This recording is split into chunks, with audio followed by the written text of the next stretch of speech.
আমরা এবার 6 টাইম ষষ্ঠবার আমরা এবার কলকাতাতে করছি। এটা আমাদের সবারই জানা যে এটা এশিয়ার ওল্ডেস্ট টুর্নামেন্ট, সব থেকে প্রাচীনতম টুর্নামেন্ট এশিয়ার এবং ওয়ার্ল্ডের 3rd ওল্ডেস্ট।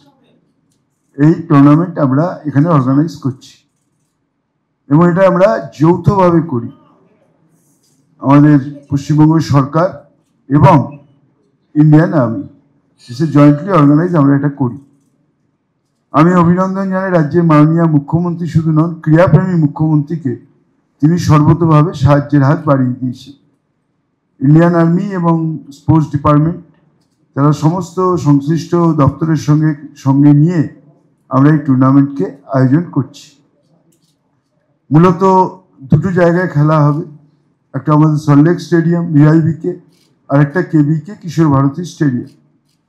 এবং আমাদের দুটো প্র্যাকটিস মাঠ আমরা সেভাবেই সবার সঙ্গে কথা বলে পার্টিসিপেটিং টিমদের দিচ্ছি যাতে তারা প্র্যাকটিস করতে পারে।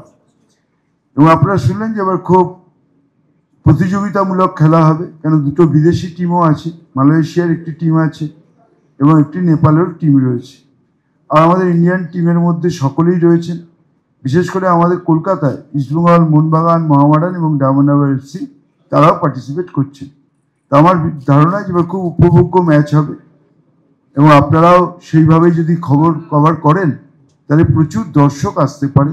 সেইটুকু আমি আপনাদের কাছে সকলের কাছে অনুরোধ করব যে আপনারা যদি একটু খবরের কাগজে একটু জায়গা করে দেন ডুরান্ড কাপকে, তাহলে অনেক মানুষ জানতে পারে। আমরা অনেক নিউজ পেপারে দেখি যে ডুরান্ড কাপের কভারেজই হয় না।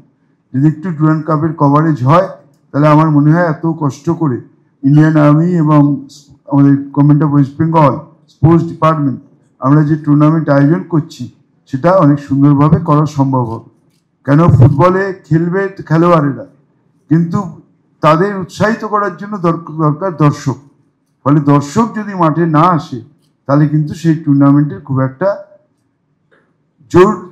জৌলুসটা খুব একটা বাড়ে না। ফলে আমি আপনাদের কাছে অনুরোধ করব যে আপনারা একটু ভালো করে যদি দেখান, একটু লেখালেখি করেন, তাহলে কিন্তু দর্শকরা আসতে পারে। এবং অত্যন্ত আনন্দের যে আগামী 23 তারিখ আমাদের রাজ্যের মাননীয় মুখ্যমন্ত্রী, ক্রীড়াপ্রেমী মুখ্যমন্ত্রী, তিনি এই টুর্নামেন্টের উদ্বোধন করবেন সল্টলেক স্টেডিয়াম। ফলে আমি বলবো সবাইকে যে আপনারা সবাই আসুন। আমাদের তরফ থেকে আপনাদের সবাইকেই, প্রেস মিডিয়া সবাইকেই কার্ড দেওয়া হচ্ছে, আপনারাও মাঠে আসুন এবং খেলাকে উপভোগ করুন এবং আমাদের সর্বতোভাবে সহযোগিতা করুন। এইটুকুই আমি আপনাদের কাছে বলবো। মোস্টলি কলকাতার সবাইকে নিয়ে আমরা বসি এবং বসে আমরা টিকিট কোটা তাদের ঠিক করি এবং ইন রাইটিং তাদের কাছে লেটার যায়, সেটাই তারা পায়। কেউ যদি বলে থাকেন যে টিকিট শেয়ারিং নিয়ে তাদের প্রবলেম আছে, ইট ইজ নট ট্রু। যেমন ধরুন এবছর যেটা ঠিক হয়েছে, বিবেকানন্দ যুব ভারতীতে যেটা নন ডার্বি ম্যাচ হবে, তাতে মোহনবাগান ক্লাব জেনারেল টিকিট পাবে 5000, প্লাজা কিউ প্লাস আর 200, free sitting 50, box 20, VIP car parking 4, IOC car parking 15। একদম এই কোটাটাই Mohun Bagan, East Bengal, Mohammedan Sporting, Diamond Harbour FC পাবে।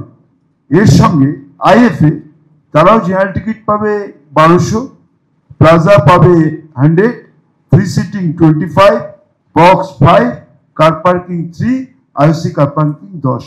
ইট is non derby matches. Derby matches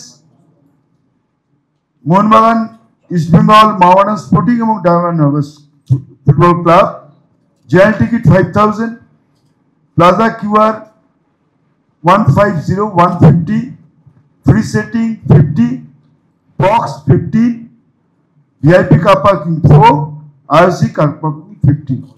আমরা ফুল ক্যাপাসিটিতেই খেলা করতে চাই। যদি দর্শকরা আসে, সবার জন্যই টিকিটের ব্যবস্থা আছে, ফুল হাউস।